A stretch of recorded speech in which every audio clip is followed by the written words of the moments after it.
सबको क्लियर है? उसके बाद पढ़ा था हमने development in childhood stage, and then आज हम स्टार्ट करेंगे एडोलसेंस वाला टॉपिक कि what do you mean by adolescence and describe its development. Ma'am video नहीं आ रही है। अरे बेटा मैं ऑन करूंगी तभी तो करो आएगी ना वीडियो। क्या बोला ओके था मैम। मैंने? जब मैं पढ़ाना शुरू करूंगी तभी मैं वीडियो ऑन करूंगी।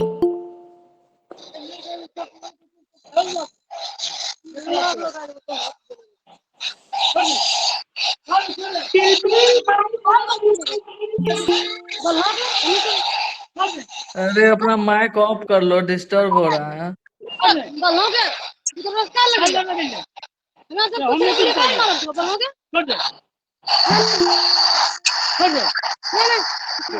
मैम आप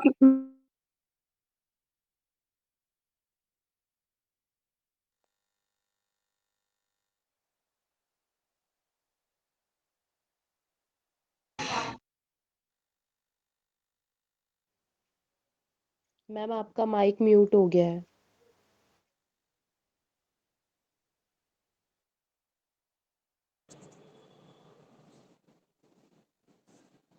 एडोलसेंस वाला टॉपिक हम पढ़ेंगे।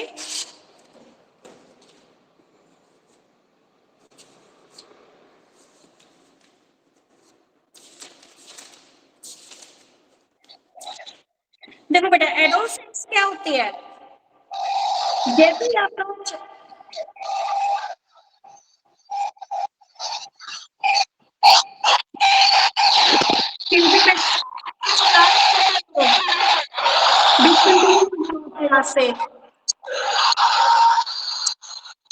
मैम आप म्यूट कर मैम आप दीजिए तरफ। मैम आप रिमूव कर दी मैम आप रिमूव कर दीजिए। जब ये दोबारा रिक्वेस्ट करेंगे तब आप वो कर दीजिएगा, ज्वाइन कर भाई अपने बर्तन थोड़े हमें क्यों सुना रहे हो आप? Excuse me ma'am, excuse me ma'am, हाँ जी मैम आप भी मैम शिल्पी का माइक ऑफ ऑफ कर सकते हो। बेटा मैं अच्छा मैम मैम को आपके मतलब पास यही सिर्फ मैम काम है कि अब जानबूझ के अब कर हम रही है पढ़ाए मैम। ना। नहीं नहीं, अब मैम यही करते रहे देख देख के कि किस किस का माइक कौन है। यार इतनी कॉमन सेंस तो रख लो। ये शिल्पी स्टूपिड बहन है, बच्चे बंद हैं कर यार, ले सच में इसको। मतलब बिल्कुल कॉमन सेंस नहीं है, स्टूपिड ही हद है, होगी मतलब भाई, हद हद होगी होनी चाहिए कसम से। स्टूपिड बनने की, स्टूपिड कहीं के। ठीक है, तुम बीएड के स्टूडेंट बन गए, तुम्हें इतनी कॉमन सेंस नहीं, तुम सीरियस नहीं हो, स्कूल में भी बैठने के लायक नहीं हो अभी तक।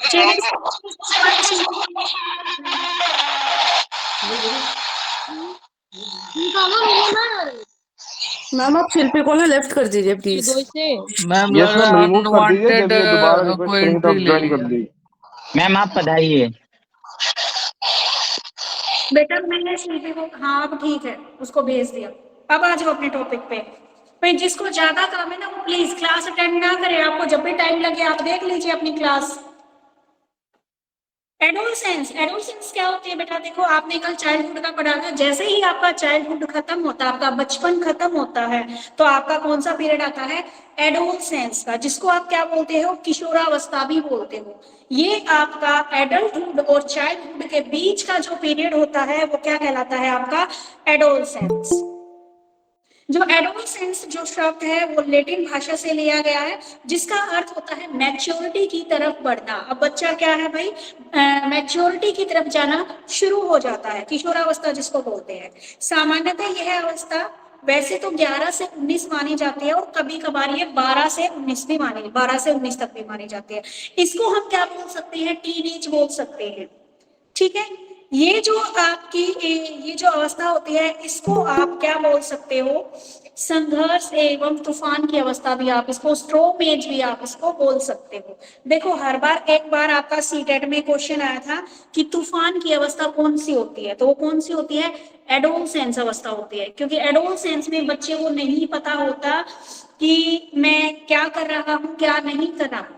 जस्ट उसका बचपन खत्म हुआ है, अभी वो जवानी की तरफ बढ़ा है। ठीक है, तो इसको हम क्या बोल सकते हैं? तूफान की अवस्था भी हम इसको बोल सकते हैं। ये जो सिचुएशन होती है इसमें बालक खुद और अपने परिवार और समाज के बीच में क्या करता है? उनके बीच में एक कन्फ्लिक्ट पैदा हो जाता है।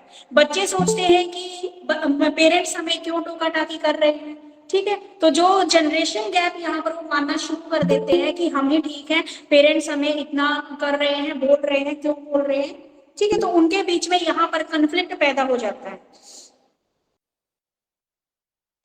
इसमें क्या होता है, ये जो सिचुएशन होती है, इसमें बच्चे के जो फिजिकल चेंज होना भी स्टार्ट हो जाते हैं, और समाज में जितने भी कार्य हो रहे हैं, भारतीय समाज की जो व्यवस्था को देखकर ये क्या है, बच्चे क्या है, असमंजस की स्थिति में पड़ जाते हैं। इसमें क्या होता है, बच्चा जैसे एडोलसेंस के एज में जा रहा होता है, जैसे लड़का है, लड़के की आवाज में भारीपन आ जाता है, उनकी दाढ़ी मूंछें उगाती है, ऐसे ही लड़कियों के में भी शरीर में फिजिकल चेंजेस आना शुरू हो जाते हैं, ठीक है। ये जो आपकी ये जो सिचुएशन होती है ना डेवलपमेंट की, ये वाली सिचुएशन, ये क्या है, बहुत ही कॉम्प्लेक्स होती है, क्योंकि अगर बच्चा इस स्टेज में संभल गया ना तो वो पूरी जिंदगी अच्छे रास्ते पे चलेगा। अगर बच्चा इस स्टेज में नहीं संभला ना तो वो उसकी जिंदगी पता नहीं किस मोड़ पे जाएगी, ठीक है। तो यही वो एज होती है कि बच्चा संभल भी सकता है और बिगड़ भी सकता है, ठीक है। इसलिए हम इसको क्या बोलते हैं, कॉन्फ्लिक्ट और स्ट्रोम की एज इसको बोलते हैं, इसको हम टीन एज भी बोलते हैं, ठीक है। इसमें क्या होता है, जो बच्चा होता है, स्टेनले हॉल ये बोलते हैं कि जो एडोलसेंस है वो बड़े ही तूफान और संघर्ष की अवस्था इसने बोला है। तो एक बार ये क्वेश्चन आया था कि तूफान और संघर्ष की अवस्था एडोलसेंस को किसने बोला है, किशोरावस्था को किसने बोला है, तो स्टेनले हॉल ने इसे बोला है, ठीक है। एक बार फिर से बता देती हूँ, एडोलसेंस क्या होता है, जो आपका चाइल्डहुड होता है और जो आपका एडल्टहुड होता है, उसके बीच का टाइम पीरियड आपका क्या होता है, एडोलसेंस का होता है। एडोलसेंस आपका वैसे तो 12 से 12 to 19 का इसका टाइम होता है, लेकिन लड़कियों में जो एडोलसेंस की एज है वो 11 साल से ही शुरू हो जाती है, ठीक है। तो लड़कियों में जो एडोलसेंस में है उनका विकास बहुत जल्दी हमें दिखाई देता है, ठीक है। तो सबकी बॉडी में क्या है, चेंजेस आते हैं, लड़कों की बॉडी में और लड़कियों की बॉडी में भी इसमें चेंजेस आते हैं। इसको हम टीन एज भी बोल सकते हैं, इसको हम कन्फ्लिक्ट और आपका जो स्ट्रोम है वो एज भी इसको हम बोल सकते हैं, क्योंकि इसमें बच्चे का क्या है, अपने पेरेंट्स के साथ कन्फ्लिक्ट बहुत ज्यादा होते हैं। पेरेंट्स उसको वही पहले पेरेंट्स की वही हैबिट बार बार टोकने की, बच्चे को ये चीज पसंद नहीं आती, क्योंकि इसमें वह खुद को ही नायक समझता है बच्चा, ठीक है। अब देखिए भाई, इसकी मीनिंग क्लियर हो गया एडोलसेंस का। अगर किसी को क्लियर नहीं हुआ तो दोबारा बताओ, नहीं तो फिर मैं आगे शिफ्ट करती हूँ। यस मैम, क्लियर है। आगे आइए, देखिए मैम एक बार दोबारा बताना, कॉन्फ्लिक्ट और स्टॉर्म एज किसको कहा, किसने कहा है इसको? स्टेनली हॉल ने बेटा। आगे आते हैं इसकी कैरेक्टरिस्टिक्स ऑफ एडोलसेंस स्टेज। एक मिनट रुकना बेटा, एक मिनट।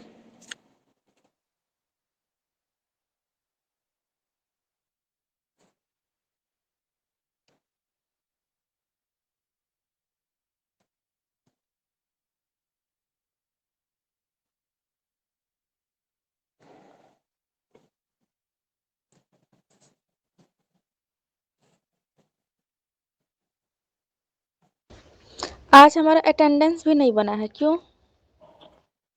बेटा मैंने लगा दी सबकी। जब तक आप नहीं आए थे, बीच में मेरा डिस्कनेक्ट हो गया था, उस टाइम पे मैं अटेंडेंस ही लगा रही थी आप लोगों के लिए। वैसे मैम अटेंडेंस का जरूरी है क्या? अरे भाई तू ना प्लीज, आप ना सुन लो, अटेंडेंस में अपने आप कर दूंगी सबकी। नहीं मैम, वो जरूरी है, हम ये पूछे हैं एग्जाम के लिए। हाँ एग्जाम के लिए जरूरी है, इसलिए डेली क्लास में आना। आगे आती है आपकी, अभी हमने एडोलसेंस की मीनिंग पढ़ा है, अभी आते हैं हम कैरेक्टरिस्टिक्स की, हमारी एडोलसेंस की क्या क्या विशेषताएं होती है। तो सबसे पहले होती है हमारी ये जो एज होती है, इसको हम डिस्प्रेशन या उत्तेजना का पीरियड भी इसको बोल सकते हैं। क्या बोल सकते हैं? डिस्प्रेशन या उत्तेजना का पीरियड भी इसको बोल सकते हैं। इसमें क्या होता है, बच्चा जल्दी एडजस्ट नहीं कर पाता है, ठीक है। बच्चा अपने एनवायरनमेंट के साथ क्या है, जल्दी एडजस्ट नहीं कर पाता है। इसको क्या बोल सकते हैं हम, इसमें बच्चा आइडल की उसके अंदर भावना आ जाती है, यानी कि उसका कोई हीरो, किसी हीरो को पसंद करने लग जाता तो उसके जैसा ही बनना शुरू कर देता, उसके जैसे कपड़े डालना शुरू कर देता है, ठीक है। दूसरा, इस एज को हम क्या बोल सकते हैं भाई, कन्फ्लिक्ट की जो ये एज होती है, इसमें बच्चा क्या है, बंधन में बंध के रहना नहीं पसंद करता। ठीक है, वह अपने खुद सेल्फ डिपेंड होकर रहना पसंद करता है, उसको किसी की टोका टाकी यहाँ पर पसंद नहीं है। और जो एडोलसेंस होता है, डेवलपमेंट की सबसे ज्यादा डेवलपमेंट इसी स्टेज के ऊपर होती है। हमारा फिजिकल डेवलपमेंट भी सबसे ज्यादा इसी स्टेज में होता है। उसके बाद क्या है, बच्चों की जो वॉइस है, आवाज है, उसमें चेंजेस आना शुरू हो जाता है। लड़कियों की जो आवाज है वो पहले से पतली हो जाती है, और लड़कों की आवाज है वह पहले से ज्यादा मोटी हो जाती है। इसमें बच्चे का क्या होता है, आत्म प्रदर्शन की भावना, यानी कि खुद को रिप्रेजेंट करने की भावना बच्चे के अंदर जागृत हो जाती है। उसको ये लगता है कि दूसरे तुझे ही देख रहे हैं। ठीक है, उसको ये लगता है कि अरे भाई, वो लड़कियों को ये लगता है कि ये मुझे देख रहे हैं, लड़कों को भी ऐसे ही लगता है कि ये मुझे देख रहे हैं, कहीं मैं गंदा तो नहीं लग रहा, मेरी ड्रेस तो ठीक है, यानी मेरे बाल ठीक है। ये होता है बेटा पर्सनल फेबल, जो हमें ये लगता है ना कि दूसरे बंदे हमें देख रहे हैं कि हमने कैसी ड्रेस डाली है, बाकी किसी को कोई इफेक्ट नहीं पड़ता, आप कुछ पहनो कुछ करो। तो ये हमारे दिल के अंदर जब हम ये सोचते हैं, पता नहीं मैं कैसी लग रही होगी, लोग मुझे देख के क्या सोच रहे होंगे, ये होता है आपका पर्सनल फेबल। इसके ऊपर क्वेश्चन बनता है आपका, एचटेट में भी बनता है और सीटेट में भी बनता है, कि एक लड़की थी, ऐसे ऐसे उसका नाम था, वो देख रही है कि सारी ऑडियंस उसी को देख रही है, उसके मन में ये विचार चल रहा है, तो ये किसका एग्जाम्पल है, तो ये एग्जाम्पल है आपका पर्सनल फेबल का। अब ये जो एज होती है पर्सनल फेबल का, मैंने बीच में वैसे ही डाला है एग्जाम्पल, ये क्योंकि आपका सी टेट में पूछा जाता है और एच टेट में तो ऑलमोस्ट में पूछा ही जाता है। पर्सनल क्या चीज बोली, पर्सनल पर्सनल फेबल, फेबल की स्पेलिंग मैम? FEBOL। नहीं, गलत बोल दिया मैंने, बेटा एक बार चेक कर मैम लेना। मैम चैट ओपन करवा दीजिए, इस बार मैसेज वो नंबर शेयर नहीं करेंगे, सिर्फ क्लास से रिलेटेड ही बात करेंगे, आप चैट ओपन करवा दीजिए। चलिए बेटा आगे देखो, ये इसको हम क्या बोल सकते मैम हैं, फेबल मतलब क्या होता है मैम? प्रॉब्लमेटिक एज इसको हम बोल सकते हैं। ठीक है, क्योंकि बच्चे को ना उसके शरीर में जितने भी फिजिकल चेंजेस होते हैं स्टार्टिंग में वो समझ में नहीं आते। ठीक है, इसके साथ क्या है, परिवार के सदस्य कभी उसके साथ छोटे बच्चे जैसे कभी बड़े बच्चे जैसा व्यवहार की आशा करते हैं। ठीक है, तो इसको हम क्या बोल सकते हैं, प्रॉब्लमेटिक एज भी बोल सकते हैं, क्योंकि इसमें बच्चे के जो फिजिकली जो चेंज आए हैं वो उसको समझ में नहीं आ रहे होते हैं। उसके बाद जो हम इसको क्या है, आप इसको स्ट्रोमेज भी बोल सकते हो। इसमें क्या होता है, अहम भावना का विकास इसमें हो जाता है। ठीक है, अहंकार की जो भावना हो जाती है वो इसमें शुरू हो जाती है। इसमें जो एक बच्चा होता है अपने डिसीजन स्वयं लेने की भावना विकसित कर लेता है, कि भाई सारे डिसीजन मेरे को खुद लेने हैं, मेरे पेरेंट्स मेरे बारे में कोई डिसीजन नहीं लेंगे। उसके बाद इसमें सेक्स मैच्योरिटी इस एज में हो जाती है। उसके बाद आता है एडोलसेंस में, एक क्षण में आशावादी, तो एक ही क्षण में बच्चा निराश हो जाता है, एक पल में तो उसे ऐसा लगता है कि मैं सब कुछ कर सकता हूँ, दूसरे पल उसको ऐसा लगता है मैं तो कुछ नहीं कर सकता। ठीक है, और इसमें क्या है, इंटरेक्शन की एज इसमें बढ़ जाती है, हम अट्रैक्ट होते हैं। अट्रैक्शन की जो एज है दूसरे बंदे के प्रति, अट्रैक्शन की एज ये होती है। ठीक है, तो ये थी इसकी कैरेक्टरिस्टिक्स। आई होप सबको समझ में आ गई होंगी। फिर चलेंगे हम डेवलपमेंट ऑफ एडोलसेंस स्टेज। इसकी डेवलपमेंट में कौन सी स्टेजेस आती हैं, कैसे कैसे विकास होता है, ये देखिए आपका फिजिकल डेवलपमेंट, सेकंड है आपका मेंटल डेवलपमेंट, थर्ड है आपका सोशल डेवलपमेंट, फोर्थ है आपका इमोशनल डेवलपमेंट, और एक और बच गया लिंग्विस्टिक डेवलपमेंट। सबसे पहले आती है आपकी एडोलसेंस के अंदर फिजिकल डेवलपमेंट। फिजिकल डेवलपमेंट में भी इसने टाइप बताए हैं आपका, चेंज इन हाइट। एडोलसेंस में जो हमारी फिजिकल डेवलपमेंट है,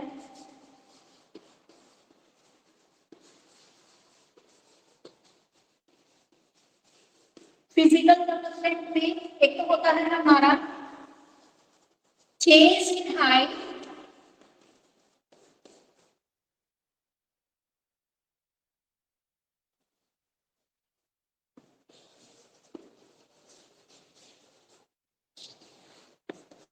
change in height, change in voice,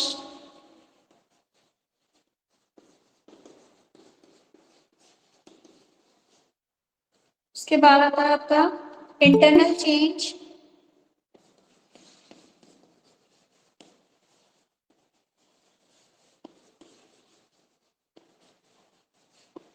internal change इसके अंदर आपके आते हैं।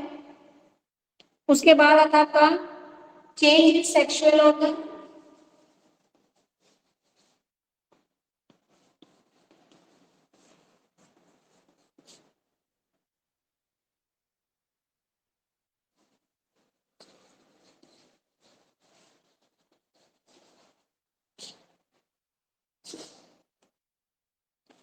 तो फर्स्ट आता है आपका चेंज इन हाइट। एडोलसेंस में क्या हो जाता है, बच्चे की हाइट में चेंज आता है। इसमें आपकी जो है 11 से 14 वर्ष की 11 से 14 ईयर्स की जो एज होती है उसमें जितनी भी गर्ल्स होती है उनकी जो हाइट होती है पहले की अपेक्षा ज्यादा बढ़ती है। यानी कि इस एज में एडोलसेंस में जितनी आपकी हाइट निकलनी होती है वो निकल चुकी होती है। ऐसे क्या है, लड़कों की जो हाइट है, लड़कों की हाइट भी 15 ईयर्स के बाद जो बॉयज हैं उनकी हाइट जितनी बढ़नी होती है 15 से लेकर 16 18 तक वो बढ़ चुकी होती है। उसके बाद एडोलसेंस का जो पीरियड जाता है उसके बाद आपकी हाइट नहीं बढ़ती है। तो चेंज इन हाइट का पता लग गया कि बच्चों की हाइट में भी परिवर्तन आता है। चेंज इन वॉइस, वॉइस में भी क्या हो जाता है, चेंज आ जाता है। लड़कों की आवाज भारी हो जाती है और लड़कियों की आवाज क्या है, पतली हो जाती है। इंटरनल चेंजेस भी आते हैं बच्चे के जो मैम इंटरनल। थोड़ा साइड हो जाइए ना, कॉपी में उतार लूं मैं उसका। बेटा जो मैं बोल रही हूँ ना यही लिखा है मैंने, चेंज इन हाइट मैंने लिखा है, चेंज इन वॉइस मैंने लिखा है, इंटरनल चेंज लिखा है and change in sexual organ लिखा है। अब ओके आगे मैम। आता है इंटरनल चेंज। इंटरनल चेंज में क्या है, जैसे उनकी बॉडी के अंदर जो भी है, जैसे उनका पल्स रेट है वो बढ़ जाता है, ब्लड प्रेशर है, बीपी है, उसमें चेंजेस आते हैं। उनका जो इम्यूनिटी सिस्टम है उसमें भी चेंज आते हैं। ठीक है, तो ये इंटरनल चेंजेस उसके उनके अंदर आते हैं। आगे आता है उनका जो सेक्सुअल ऑर्गन्स है वे भी क्या है पूरी तरह से विकसित हो जाते हैं इस एज में। तो ये था आपका फिजिकल डेवलपमेंट। और ये आई थिंक अब मुझे लगता नहीं इसमें किसी का कोई भी डाउट होएगा, क्योंकि सबको पता है हाइट में चेंज होता है वो इसमें, क्योंकि ये स्टेजेस आपके अंदर से होके जा चुकी है। आगे आइए मेंटल डेवलपमेंट।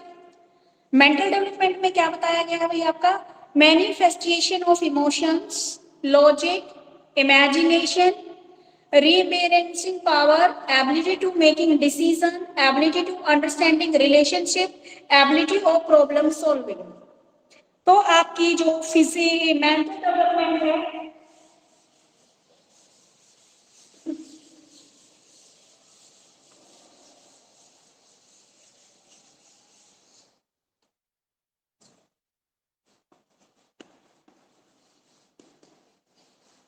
मेंटल डेवलपमेंट है, मेंटल डेवलपमेंट में आता है आपका manifestation of emotions,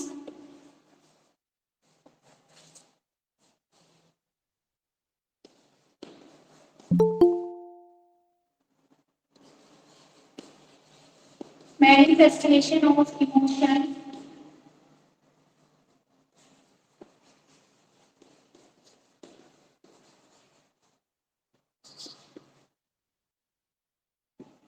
logic, imagination,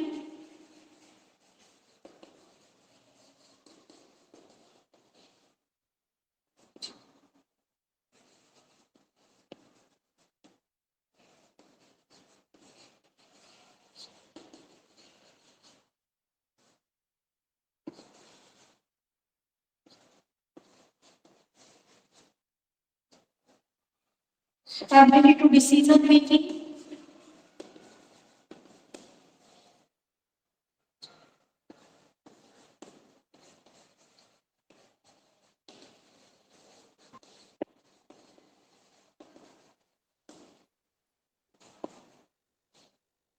ability of problem solving,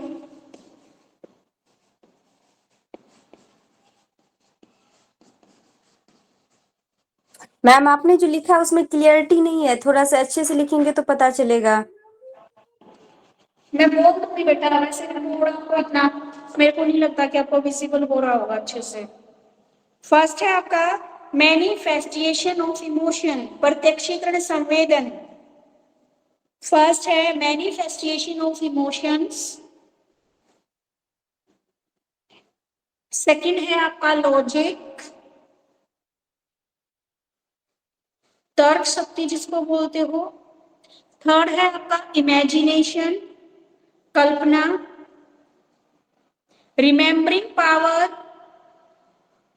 जो आपकी स्मरण शक्ति है वो। नेक्स्ट है एबिलिटी ऑफ मेकिंग डिसीजन, निर्णय लेने की क्षमता। एबिलिटी ऑफ अंडरस्टैंडिंग रिलेशनशिप, संबंधों को समझने की योग्यता। एबिलिटी ऑफ प्रॉब्लम सॉल्विंग, समस्या समाधान की योग्यता। तो सबसे पहले हम आते हैं फर्स्ट मैनिफेस्टेशन ऑफ इमोशन। अब देखो मैनिफेस्टेशन, प्रत्यक्षीकरण, आप किसी चीज के बारे में क्या अर्थ निकाल रहे हैं अपनी सोच के अकॉर्डिंग, वो क्या होता है आपका मैनिफेस्टेशन होता है। ठीक है, इसमें क्या होता है, ये जो एज होती है बच्चों की, जो प्रत्यक्षीकरण है चीजों को समझने की, ये चीज अच्छी है ये बुरी है, ये समझ उनके अंदर विकसित हो चुकी होती है। वे किसी काम को स्वयं करें, फिर उसे समझते हैं और उसके आधार पर, क्या मैंने किसी बच्चे को, मान लो इस एज में मैंने बच्चे को काम दिया, बच्चा पहले उस काम को देखेगा, समझेगा और उसके बाद क्या है वह रिजल्ट निकालेगा। तो जो उसने रिजल्ट निकाला ना किसी चीज को देखकर अपनी समझ के हिसाब से, अपनी अंडरस्टैंडिंग के हिसाब से, वही क्या कहलाता था, मैनिफेस्टेशन कहलाता है। ठीक है, तो ये था आपका मैनिफेस्टेशन ऑफ इमोशन कि बच्चा इस स्टेज पे आकर बच्चे के अंदर मैनिफेस्टेशन की भावना क्या हो, विकसित हो चुकी है, डेवलप हो चुकी होती है। सेकंड आता है आपका लॉजिक। लॉजिक क्या है भाई, जो एडोलसेंस होता है उसमें जो बच्चे का 15 से लेकर 19 ईयर तक की जो एज होती है, उनकी जो मेंटल डेवलपमेंट है वो बिल्कुल पीक पे होती है। ठीक है, प्रत्येक जो बच्चा है जो भी बात को क्या है वह सोच समझ कर, ठीक है, अपना जो भी आइडिया होता है उसके आधार पर अर्थ निकालने की योग्यता उसके अंदर विकसित हो जाती है। यानी कि बच्चे को लॉजिक लगाना आ जाता है इससे कि किसी को क्या जवाब देना है, ये वाली चीज उसके अंदर डेवलप हो चुकी होती है। उसके बाद थर्ड आता है आपका इमेजिनेशंस। इमेजिनेशंस में क्या बताया है आपका, बच्चे के अंदर क्या है, इमेजिनेशन पावर। बच्चे क्या है, इमेजिन करने लग जाते हैं कि मैं तो वो ऐसा हूं, मैं तो वैसा हूं, तो ये पावर भी उनके अंदर विकसित हो जाती है। उसके बाद आता है आपका रिमेम्बरिंग पावर, स्मरण शक्ति जो होती है वो बच्चे के इस एज में क्या है बढ़ना शुरू हो जाती है और लंबे समय तक, पहले तो क्या था वो रोट लर्निंग करता है, अब चीजों को क्या है उसने समझना शुरू कर दिया। तो कोई भी उसको कोई भी सब्जेक्ट दिया जाता है या कोई भी वस्तु है, उसके बारे में जो उसकी जो रिमेम्बरिंग पावर है वो पहले से बेटर होती है। छोटे बच्चे क्या है, उसने रोट लर्निंग की थी वो भूल जाता है, लेकिन इस स्टेजेस पे आकर बच्चा क्या है बातों को, उसकी जो रिमेम्बरिंग पावर है, याद करने की शक्ति वो बढ़ जाती है। अब उसको लंबे समय तक जो चीज है उसके बारे में उसको चीजें याद रहती है। उसके बाद आती है आपकी ability of making decision, decision लेने की योग्यता। यानी कि जो आपकी एडोलसेंस होती है इसमें बच्चे के अंदर, बच्चा क्या होता है, कॉन्फिडेंस उसके अंदर आ जाता है। ठीक है, उसके जो कॉन्फिडेंस लेवल है उसके अंदर वृद्धि होती है, उसका जो थिंकिंग लेवल है, जो डिसीजन लेने लग जाता है, कोई भी प्रॉब्लम्स है उसका सॉल्यूशन भी निकालना स्टार्ट कर देता है। तो ये सारी क्या है, एबिलिटी ऑफ डिसीजन मेकिंग की पावर उसके अंदर आ जाती है। उसके बाद नेक्स्ट आता है आपका एबिलिटी ऑफ अंडरस्टैंडिंग रिलेशनशिप। अब यहाँ पर उसके अंदर जितने भी ये विषय को, तो वो किसी भी उसको समझने तो लग जाता है, अब उसको ये भी पता लग जाता है कि उसके रिलेशनशिप कैसे हैं। ठीक है, अब मान ले बच्चा है आपकी पड़ोस में किसी से झगड़ा हो रखा है, छोटे बच्चे को तो नहीं पता, वो तो उन्हीं बच्चों के साथ खेलेगा, लेकिन इस लेवल पे आके बच्चे को पता लग जाता है कि किसके साथ कैसा बिहेवियर करना है, कौन मेरे अपने हैं कौन मेरे अपने नहीं है, मेरे टीचर, ये मेरे टीचर्स हैं उनके साथ कैसा बिहेवियर करना है, कोई बाहर से कोई हमारे घर पे बंदा आता है तो उसके साथ कैसा बिहेवियर करना है। तो ये सारी चीजें बच्चा यहाँ पर अच्छे से उसको क्लियर हो जाती है। उसके बाद आती है एबिलिटी ऑफ प्रॉब्लम सॉल्विंग। तो प्रॉब्लम सॉल्विंग की इस एज में क्या है, बच्चा अपनी सूझबूझ के आधार पर, अगर हम उसको कोई भी प्रॉब्लम देते हैं तो वह अपनी सूझबूझ के आधार पर उसका सॉल्यूशन करना शुरू कर देता है। ठीक है, तो ये थी आपकी मेंटल डेवलपमेंट, जिसमें आपने पढ़ा manifestation of emotions, logic, imagination, remembering power, ability of making decision, ability of understanding relations, ability to problem solving. ठीक है, आई थिंक सबको समझ में आ गया होगा अच्छे से, क्योंकि ये सारी चीजें आपके अंदर से होके जा चुकी है, एडोलसेंस की एज आपके। और जब भी आप किसी भी सब्जेक्ट को पढ़ो ना, तो अपने रियल लाइफ के साथ उसको रिलेट करके पढ़ो, आपको बहुत जल्दी समझ में आ जाएगा वो सब्जेक्ट। और जो ये साइकोलॉजी है, ये पूरी की पूरी आपकी लाइफ से ही रिलेटेड है। जो जो स्टेजेस आप पढ़ोगे उसमें से कुछ स्टेजेस आपके जा चुकी है, कुछ स्टेजेस में आप अभी हो, और कुछ स्टेजेस आने वाले समय में आपके अंदर आएंगे। ठीक है, तो ये जो है आपका सब्जेक्ट, इसको अपनी लाइफ से जोड़ के पढ़ोगे तो उतना ही आपके लिए इजी हो जाएगा। गुड आगे मॉर्निंग देखिए, मैम। यहाँ तक सबको क्लियर है? मैम आगे कुछ चलते पूछना हैं। था मुझे। ओके, आगे चलते हैं। Social development. सोशल डेवलपमेंट क्या होती है भाई? सोशल डेवलपमेंट वह प्रोसेस है जिसके द्वारा बच्चा क्या है, समाज में रहकर अपने ऊपर एक तो आत्म कंट्रोल करना सीख जाता है, सेल्फ कंट्रोल करना बच्चा सीख जाता है। ठीक है, उसका क्या है, समाज के प्रति जो जिम्मेदारियां हैं वे भी उसको पता लग जाती हैं कि मुझे क्या काम करने हैं, क्या काम नहीं करने हैं। सामाजिक जिम्मेदारी, नए क्षेत्र में वह इस टाइम पे क्या करता है, सामाजिक जितनी भी सोशल जो रिस्पॉन्सिबिलिटी है वो अब उसके ऊपर आनी शुरू हो जाती है। अब तक तो बच्चे थे, हम पेरेंट्स ने भी उनको कोई काम नहीं बताया। अब पेरेंट्स भी, जब बच्चा आपका इस एज में आ जाता तो उनको थोड़ा थोड़ा क्या है, काम बताना शुरू कर देते हैं, भाई ये काम आपको करना है, बाहर का काम आपको करना है, आपको ये काम करना है। ठीक है, तो सोशल डेवलपमेंट में क्या है, वह प्रोसेस होती है जिसमें बच्चा अपने सोशल डिसीजन और सेल्फ कंट्रोल करने की पावर उसके अंदर डेवलप हो जाती है। अब इसमें आते हैं आपका ग्रोथ इन फ्रेंड्स रिलेशनशिप, दूसरा है feeling of society service, third है social interest, royalty toward group, development of leadership, development of social conscious. तो सबसे पहले आता है आपका सोशल डेवलपमेंट में ग्रोथ इन फ्रेंड्स रिलेशनशिप, मित्रता संबंधों में वृद्धि।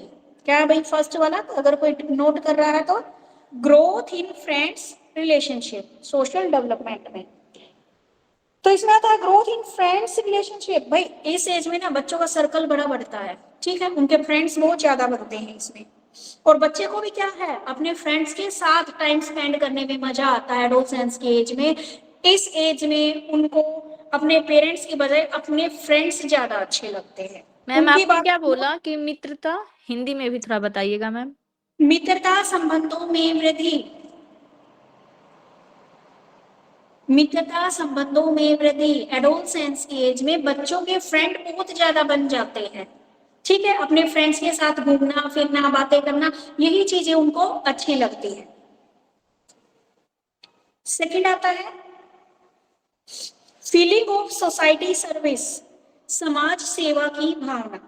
ठीक है, उसके अंदर फीलिंग ऑफ सोसाइटी सर्विस, ये जो एज होती है समाज में जितनी भी व्याप्ति, जैसे आप देखते हो गरीबी दुर्दशा आदि को देखकर बच्चे का मन विचलित हो जाता है। यानी कि वह किसी ऐसे गरीब को देखता है या फिर किसी बीमार को देखता है तो उसके मन में, कुछ बच्चे तो ऐसे इग्नोर करके चले जाते हैं और कुछ बच्चे ऐसे होते हैं कि वो चीजें उनके दिमाग में घूमती रहती है। ठीक है, तो उसका क्या है, फीलिंग ऑफ सोसाइटी सर्विस, समाज सेवा की तरफ की जो भावना होती है, जो फीलिंग होती है, वो भी उनके अंदर आ जाती है। जैसे बच्चे क्या है, इस पीरियड में बच्चे एनसीसी में भी इनरोल होते हैं, कोई बच्चा स्काउट एंड गाइड में चला जाता है, कोई बच्चा एनएसएस में जुड़ जाता है। ठीक है, तो इस एज में जाकर बच्चे इन चीजों में फीलिंग ऑफ सोसाइटी सर्विस की फीलिंग उसके अंदर आ जाती है। मैम इसका एज तो 15 से 19 साल ही होगा ना, 15 to 19 years। क्या एडोलसेंस नहीं बेटा, 12 to 19। एडोलसेंस की जो एज है वह 12 to 19 है। लड़कों में 12 साल से एडोलसेंस की एज शुरू हो जाती है और लड़कियों में 11 साल की एज में एडोलसेंस की एज शुरू हो जाती है।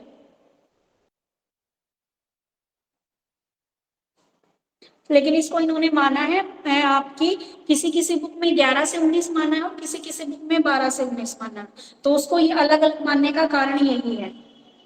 ठीक है, तो अब फीलिंग ऑफ सोसाइटी सर्विस उनके अंदर डेवलप हो जाती है। उसके बाद आती है रॉयल्टी टुवर्ड ग्रुप, अपने समूह के प्रति वफादारी।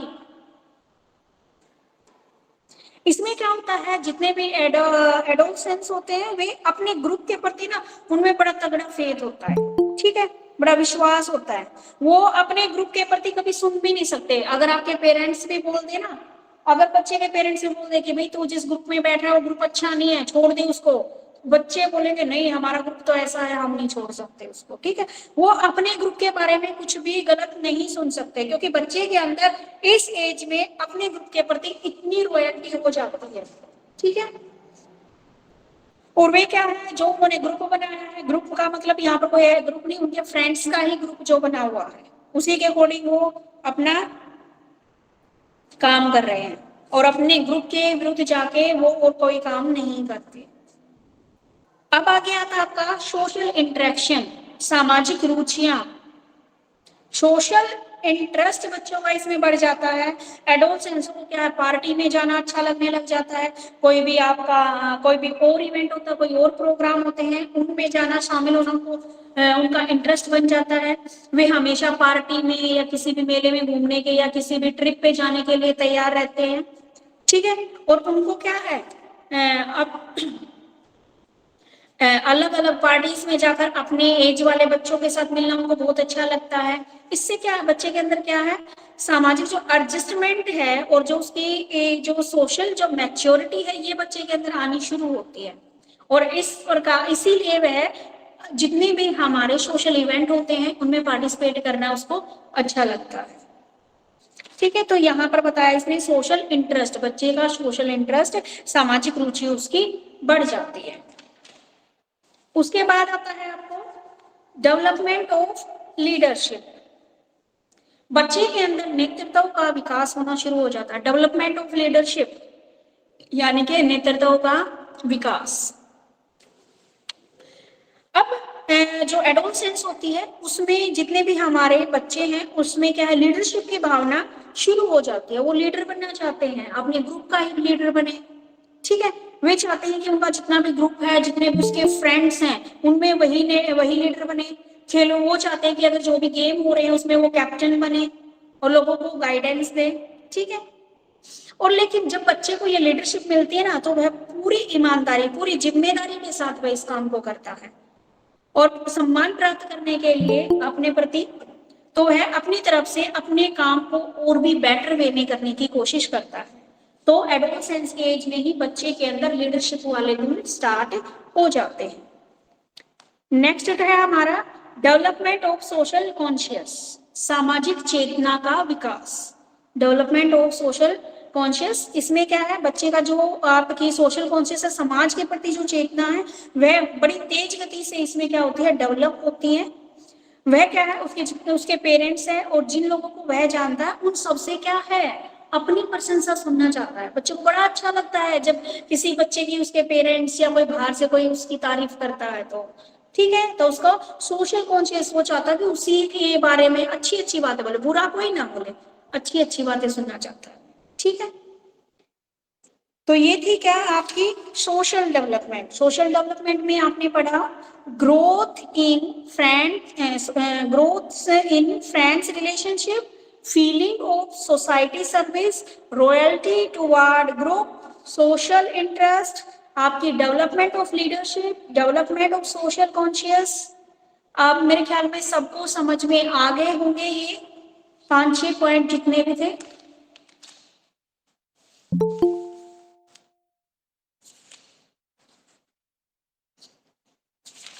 आगे देखते हैं इमोशनल डेवलपमेंट। अब इसमें जो आपकी इमोशनल डेवलपमेंट भी बड़ी अच्छी होती है बाकी उसकी बजाय। देखो भाई, जो एडोलसेंस का टाइम ऐसा होता है जिसमें बच्चों की जो ग्रोथ है ना वो या तो बिल्कुल स्टार्टिंग में होती है बच्चों की, 0 से 2 वाले एज में, या तो बिल्कुल स्टार्टिंग में तब होती है बच्चों की ग्रोथ, या फिर उसके बाद जो तेज गति से होती है वो एडोलसेंस में होती है। बीच वाली एज में इतनी डेवलपमेंट नहीं होती जितनी या तो स्टार्टिंग के ईयर्स में होती है बच्चे की, या फिर आपकी एडोलसेंस एज में होती है। तो ऐसे ही क्या है, बच्चे के अंदर इमोशनल डेवलपमेंट भी इस स्टेज में बहुत ज्यादा होती है। अब इसमें आता है आपका अनस्टेबल इमोशंस, इसमें बांटा गया है इमोशनल डेवलपमेंट को। Unstable emotions, strong emotion, day dreaming, lack of interest in criticism, extension of emotional feeling, love and affection. ठीक है, तो इसमें आते हैं आपकी इमोशनल डेवलपमेंट में सबसे पहले आता है आपका अनस्टेबल इमोशंस, एस्टर संवेग, अनस्टेबल इमोशन, यानी कि इस जो एज में होते हैं ना, बच्चे का जो इमोशन होता है ना वो स्टेबल नहीं होता। 1 मिनट में उसको गुस्सा आ जाता है, 1 मिनट में वह हंसने लग जाता है, ठीक है, 1 मिनट में वह चिड़चिड़ा हो जाता है।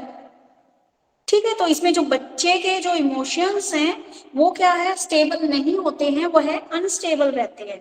ठीक है, अचानक से कभी वह चुप हो जाता है, कभी बोलने लग जाता है।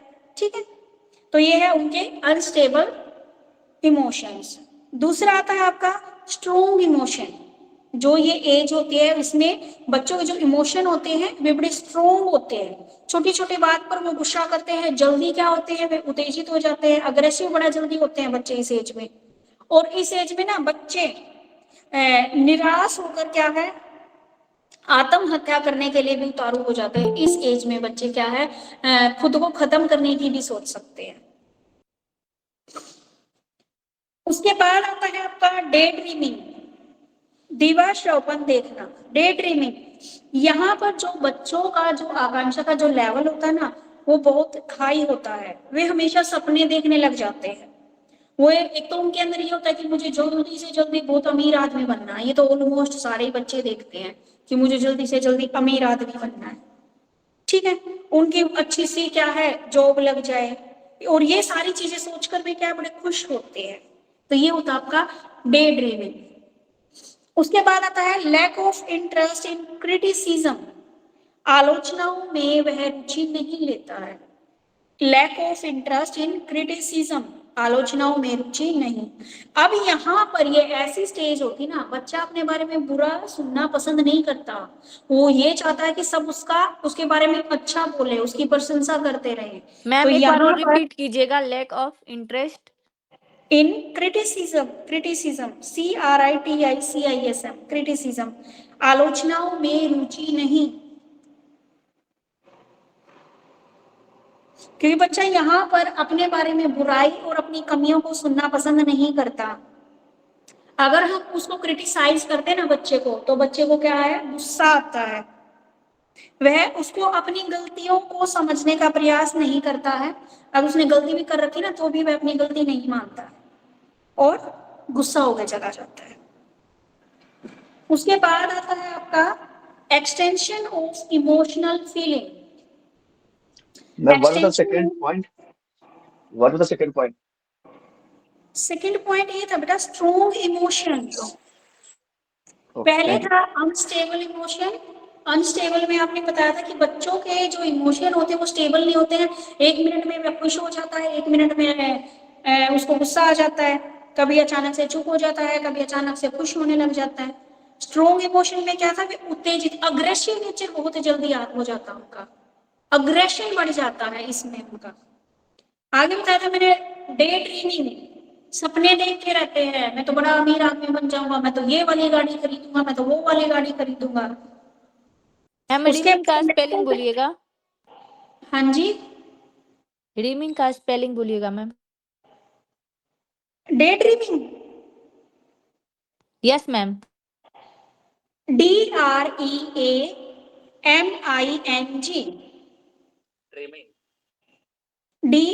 ड्रीम लिख के ING लगा दो, ड्रीम DREAM ING, ड्रीम। उसके बाद अगला पॉइंट मैंने बताया था lack of interest in criticism. बच्चे को अपने बारे में बुरा सुनना अच्छा नहीं लगता, उसको वो ये चाहता कि बस उसके बारे में अच्छी बातें बोले। आगे आता है आपका एक्सटेंशन ऑफ इमोशनल फीलिंग। जितने भी उसकी इमोशंस फीलिंग्स हैं वे विस्तृत हो जाती हैं, संवेगात्मक संवेदनाएं विस्तृत हो जाती हैं। एक्सटेंशन ऑफ इमोशनल फीलिंग, इसमें क्या है, जो ये एडोलसेंस की जो एज होती है, सेल्फ कंट्रोल की जो उनके अंदर जो फीलिंग होती है उसके कारण वे क्या है, खुद को ही आइडल समझते हैं कि भाई मैं तो बड़ा अच्छा हूं, ठीक है, खुद को आइडल मानना शुरू कर देते हैं और वीर पूजा की भावना उनके अंदर विकसित हो जाती है। वीर पूजा का मतलब वो किसी हीरो को मान लेते हैं, भाई अपना आइडल मान लिया उसको और उसी की तरह अपने हेयर स्टाइल वैसा कराना शुरू कर देते हैं, ठीक है, हेयर स्टाइल कर लिया उसके जैसे, अपने जिस हीरो को पसंद करते हैं या जिस भी व्यक्ति को पसंद करते हैं उसके जैसा ही बनने की वो कोशिश करते हैं, ठीक है। तो जो इमोशनल जो फीलिंग है ना, एक्सटेंशन का मतलब बढ़ना, बहुत ज्यादा बढ़ जाती है। आगे आता है लव एंड अफेक्शन। अब इस एज में बच्चों के अंदर जो लव और अफेक्शन वाली जो भावना है वो भी बड़ी जोरों शोरों पे होती है, ठीक है। इसमें एक तो बच्चे के अंदर दया की भावना आ जाती है, सेवा की भावना विकसित हो जाती है, प्रेम के साथ साथ उनको क्या है, गुस्सा भी आता है, घर परिवार सदस्यों के साथ लड़ाई झगड़ा करने लग जाते हैं, और मान लीजिए प्रेम के समय के कारण लड़के और लड़कियों में रोमांस के संबंध भी इसी टाइप पे विकसित होते हैं। तो लव एंड अफेक्शन वाली एज भी हम इसको बोलते हैं कि सबसे ज्यादा लव और एक दूसरे के प्रति अफेक्शन या इंटरेक्शन इसी एज में सबसे ज्यादा होता है, ठीक है। उसके बाद ये थे हमारे इमोशनल डेवलपमेंट, जिसमें आपने पढ़ा unstable emotions, strong emotion, day dreaming, lack of interest in criticism, extension of emotional feeling, love and affections, ठीक है। अब आगे आते हैं लिंग्विस्टिक डेवलपमेंट। लिंग्विस्टिक डेवलपमेंट जो भाषाई विकास जिसको आप बोलते हैं, अब इस एज में बच्चों की जो लिंग्विस्टिक डेवलपमेंट है वो भी बड़ी तेजी से विकसित होती है। कुछ बच्चों की जिनकी पढ़ने में रुचि होती है वो अपना पढ़ने में लग जाते हैं, जिन बच्चों की पढ़ाई में रुचि नहीं होती वो अपने अलग ही उनका बिहेवियर शुरू हो जाता है, ठीक है। तो इसमें क्या है, बच्चे की भाषाई विकास में बच्चा नए नए वर्ड बहुत सीखता है, इसमें वह अलग अलग जो सब्जेक्ट्स होता है उसकी नॉलेज भी उसको होना शुरू हो जाती है। उसकी जो इमेजिनरी पावर है वो भी क्या है, बच्चे के अंदर जो फीलिंग है उनको क्या है, कविता के जरिए, पोएम्स के जरिए, कहानी के माध्यम से वह व्यक्त करने लग जाता है। शायरी शुरू भी वह इसी एज में करता है, शायरी बोलना लिखना, तो ऐसे क्या है, उनका जो वोकैब है वो बढ़ जाता है। और जो सामान्य जीवन में प्रयोग किए जाने वाले जितने भी वर्ड है उनका प्रयोग करना अच्छे से सीख जाता है। साइन लैंग्वेज में इशारों में बातें करना भी सीख जाता है। अब यहाँ पर छोटे बच्चों को नहीं पता कि इशारों में हम क्या बातें कर रहे हैं, इस एज में बच्चा इशारों में बातें करना शुरू कर देता है, ठीक है। तो ये थे आपके एडोलसेंस का पूरा क्वेश्चंस कि एडोलसेंस क्या होता है और उसमें डेवलपमेंट अलग अलग स्टेजेस पे कैसे होती है। उसके बाद जो नेक्स्ट क्वेश्चन दे रखा है इसमें, emotional social and linguistic development of childhood and adolescence, ये खुद ही करना है आपको, क्योंकि इसमें फिर से वही रिपीट करेंगे, फिजिकल डेवलपमेंट कैसे होते हैं, इमोशनल कैसे है, सोशल कैसे है और लिंग्विस्टिक डेवलपमेंट कैसे है। तो ये सेम यही प्रोसीजर इसमें दोबारा से पूछा है इसमें।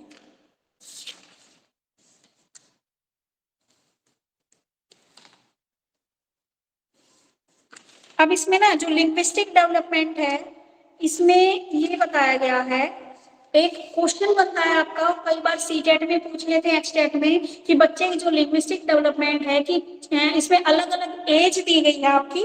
अगर किसी के पास यही बुक है तो 22 पेज पे, अगर नहीं है बुक तो आप वैसे ही ओरली सुन लीजिए।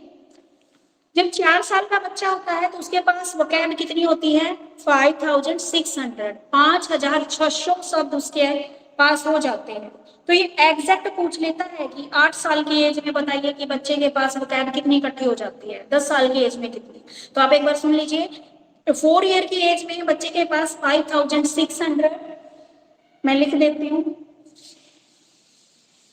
इसके ऊपर आपका क्वेश्चन बन जाता है, इसलिए लिख रही हूँ, बाकी डाटा आपको जरूरी पेपर में आप लिखो। 4 ईयर के अंदर बच्चे के अंदर 5600 वर्ड में सीख जाता है।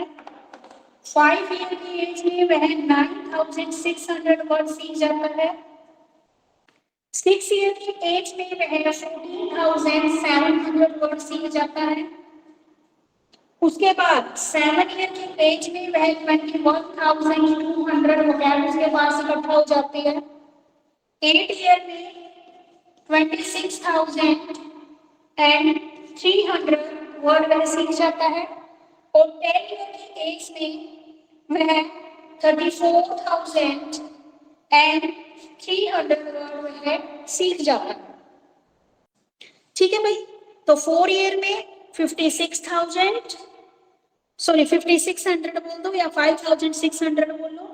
5 ईयर की एज में 9600, 6 ईयर की एज में 14,700, 7 ईयर की एज में 21,200, 8 ईयर की एज में 26,300, 10 ईयर की एज में 34,300 वह वर्ड बोलना सीख जाता है। 9 इयर्स का नहीं दे रखा मैम। क्या बेटे? 9 इयर्स का नहीं बता रखा है। नहीं, 9 का नहीं बता रखा बेटा, इसने बीच में स्किप कर रखा है। मेरे पास जो डाटा है वो मैंने लिख दिया इसमें। अब इसमें बताया गया है, इसी में एक पॉइंट आता है एजुकेशन इम्प्लीकेशंस, शैक्षणिक महत्व कैसा होता है, एजुकेशन को लेकर क्या इंपॉर्टेंस होती है एडोलसेंस के एज में। तो देखिए, डेवलपमेंट की जो हमने डिफरेंट स्टेज देखी, तो उसमें चाइल्डहुड भी एक महत्वपूर्ण अवस्था थी। अतः इसके विकास काल की विभिन्न अवस्थाओं, यानी कि जो चाइल्डहुड थी, ऐसे ही हमारी जो एडोलसेंस है उसमें भी बच्चे का क्या है, कुछ एजुकेशन इम्प्लीमेंटेशन होते हैं, कुछ एजुकेशन इंपॉर्टेंस होती है। देखिए, अब इस एज में बच्चों के लिए जैसे उनकी फिजिकल डेवलपमेंट होती है, उसके साथ साथ जो टीचर्स हैं उनको बच्चों के लिए खेलने की भी व्यवस्था करनी चाहिए। ठीक है, अब बच्चे छोटे होते तो हमें डर रहता है कि बच्चा खेलने गिर जाएगा, चोट लग जाएगी। अब ये एज ऐसी होती है कि बच्चे को हम 11 साल के बाद किसी भी गेम में डाल सकते हैं, तो उसके लिए प्रॉपर एक सिस्टम लागू करना चाहिए कि बच्चे को गेम के लिए, ठीक है, तो ये क्या है, उनके टीचर्स क्या करेंगे, उनके लिए खेलने की व्यवस्था करनी चाहिए। दूसरा बताया गया है, और बच्चे को क्या है, अब इस टाइम पे उनके क्विज शुरू हो जाते हैं। ठीक है, तो जिससे बच्चे क्या है, ज्यादा से ज्यादा हम बच्चे को मोटिवेट करना चाहिए कि बच्चा ज्यादा से ज्यादा क्विज कंपटीशन में या जो भी और अदर जितने भी, जैसे डेक्लेमेशन कंपटीशन हो गया, किसी भी चीज को स्टेज के ऊपर आके बोलने की जो भी कंपटीशन हो गई, उनको मोटिवेट करें ताकि बच्चे का जो इंटेलेक्चुअल डेवलपमेंट है वह अच्छे से हो सके। थर्ड पॉइंट इसने बताया है, बच्चे को क्या है, उसके इंटरेस्ट के अकॉर्डिंग, ठीक है, उसके इंटरेस्ट के अकॉर्डिंग हमें उसको मोटिवेट करना चाहिए। मान लो जो बच्चा पढ़ाई में अच्छा, तो हमें उसको पढ़ाई के लिए मोटिवेट करना चाहिए। अगर कोई बच्चा पढ़ाई में अच्छा नहीं है तो हमें उसको गेम के लिए मोटिवेट करना चाहिए कि भाई अगर तू पढ़ाई में अच्छा नहीं तो तू गेम में अच्छा हो जाओ। ठीक है, उसके बाद आता है आपका टीचर्स को, जितने भी बच्चे हैं उनके बिहेवियर को जानने के पश्चात उसमें आवश्यक सुधार हेतु उनकी आयु क्षमता अनुसार अलग अलग मेथड अपनाने चाहिए। टीचर्स को यह देखना चाहिए कि क्लास में किस बच्चे का बिहेवियर अच्छा है और किस बच्चे का बिहेवियर खराब है। तो बच्चे को क्या है, डांटना नहीं है। इस एज में बच्चा क्या है, अगर हम डांटते हैं, मारेंगे, पीटेंगे तो वे ज्यादा अग्रेसिव होते हैं। ठीक है, अग्रेशन जो पावर होती है वो इस एज में ज्यादा होती है। तो हमें बच्चे को प्यार से हैंडल करना है और उनके सामने क्या प्रॉब्लम है, क्यों उनका बिहेवियर ऐसा है, उसके बारे में हमें अलग अलग मेथड्स का प्रयोग करना है। आगे बच्चे को क्या है, क्रिएटिव कार्यों में लगाना चाहिए हमें, ताकि बच्चे का ध्यान नहीं भटके इस एज में, क्योंकि बच्चे की इस एज में आके एक बच्चा बिगड़ भी सकता है और एक बच्चा सुधर भी सकता है। ठीक है, बच्चे को क्या डिसिप्लिन सिखाना है। और इस एज में बालक के संपूर्ण स्वस्थ बच्चे का क्या होता है, ऑल ओवर डेवलपमेंट इसमें हो जाती है, क्योंकि इसके बाद जो है उसकी स्टेज स्टार्ट होगी ना, उसमें इतना डेवलपमेंट नहीं होगा। उसमें ये है कि आपकी हाइट वगैरह फिजिकल डेवलपमेंट तो बंद ही हो जाएगा। ठीक है, तो ये क्या होता है, इसमें जितनी भी डेवलपमेंट होती है वो पीक पे होती है बिल्कुल। तो इस प्रकार हमें बच्चे के लिए जो कैरिकुलम है उसमें भी बच्चे का इंटरेस्ट क्रिएट करना है। तो तो ये सारी चीजें आपकी क्या है, इनकी एजुकेशन से रिलेटेड इसमें आती है।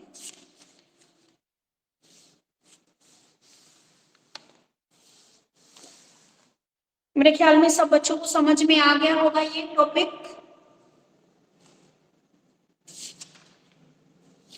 Yes ma'am.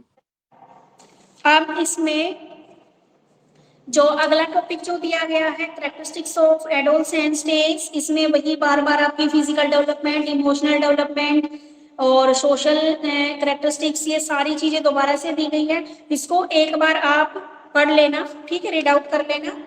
बाकी अगर रीड आउट जिसके पास बुक नहीं है तो जितना पढ़ाया है उसको अच्छे से साथ साथ क्लियर हो जाए आपको। Excuse me ma'am. Ma'am ma'am हमारी बुक में मोरल मैम डेवलपमेंट भी है। मैम जिसके पास बुक नहीं है क्या उसको रिकॉर्डिंग मिल सकता है ताकि वो बाद में अपना लिख सके उसमें से सुन सुन के या हाँ जी, समझ सके? सब कुछ मिलेगा। मैम बुक भी अभी रिकमेंड कर आप- दीजिए प्लीज। मैम तो प्लीज ये आप जो भी पढ़ा रही हैं उसका रिकॉर्डिंग आप प्लीज ग्रुप में डाल दीजिएगा मैम। हाँ जी, ग्रुप में डाल देंगे सर, आपका डाल देंगे ग्रुप में, कोई थैंक यू दिक्कत नहीं है। मैम अभी मोरल आपको डेवलपमेंट भी बता मैम दीजिए। हेलो तो समझ में आ गया ना यहाँ तक?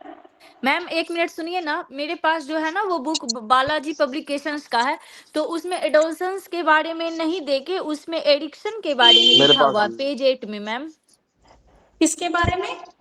एडिक्शन, जैसे कि आप सोशल या फिर कोई सोशल एंड इमोशनल डेवलपमेंट कोई भी चीज पढ़ा रहे हैं ना, तो उसमें एडोलसेंस के जगह पे एडिक्शन। यस मैम, उस बुक में लाइक बालाजी पब्लिकेशन में सेम टॉपिक्स नहीं है एग्जैक्टली जो हाँ, आपने बताए। एडिक्शन उसी मतलब मैम जो मेरे आपका पास भी है वही ना है। एडोलसेंस के जगह पे एडिक्शन थ्योरी मतलब इस टाइप का दिया हुआ है मैम। बेटा ये जो एडिक्शन थ्योरी है ना, ये आएगी, आपके टॉपिक सारे मिलेंगे, आगे पीछे कहीं पे भी मिल सकते हैं।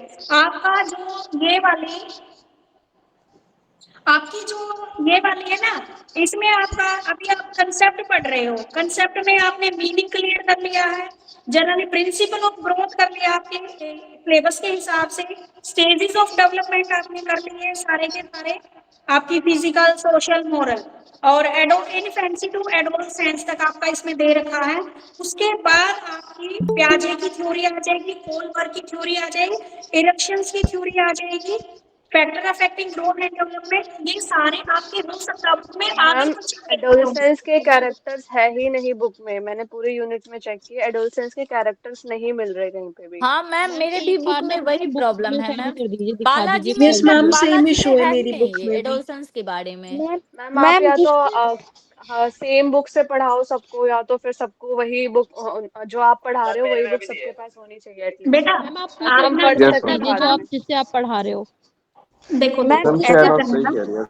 मैम तो ऐसा करना, आप अपना सिलेबस डाउनलोड करना, एमडीयू की साइट पे जाना, बीएड फर्स्ट ईयर का सिलेबस देखना, नहीं तो जो सिलेबस है आपके बुक में आगे दे रखा है उसके अकॉर्डिंग टॉपिक ढूंढो, नहीं है तो आपके पास बेटा नेट है ना, नेट के साथ आप मैम थोड़ा। आपका वीडियो नहीं आ रहा है मैम। हाँ जी आशुतोष। मैम आपका वीडियो क्लियर नहीं आ रहा है मैम। मैम एक मिनट मैम, जिसके बुक में नहीं दिया हुआ है ये सब या जिसके बुक में दिया हुआ भी है तो आप प्लीज रिकॉर्डिंग भेज दीजिएगा ताकि सब कोई फिर से पढ़ सके मैम। और हाँ जी, मिलेगी रिकॉर्डिंग, आपको मिल जाएगी, नो प्रॉब्लम। मैम आप अभी किस बुक से पढ़ाती हैं? अगले वाले टॉपिक पे चलो, जी मैम। यहाँ तक सबको क्लियर है ना? Yes ma'am. Yes ma'am. Ma'am moral development करवा देते एक बारी। अच्छा, इसी में दूसरा फिर से मोरल डेवलपमेंट बताओ। Yes ma'am. ओके ओके, अभी बता दो। मैम आप जो रिकॉर्डिंग भेजिएगा उसमें जो भी आप पहले से पढ़ाई हैं वो सब कुछ तो सुनेगा ना, तो हाँ आप बेटा हाँ सब कुछ सब कुछ अवेलेबल रहता है इसमें। कंटिन्यू कीजिए मैम। जो भी पढ़ा रहे हैं आप उसके नोट्स हमें प्रोवाइड करेंगे क्या?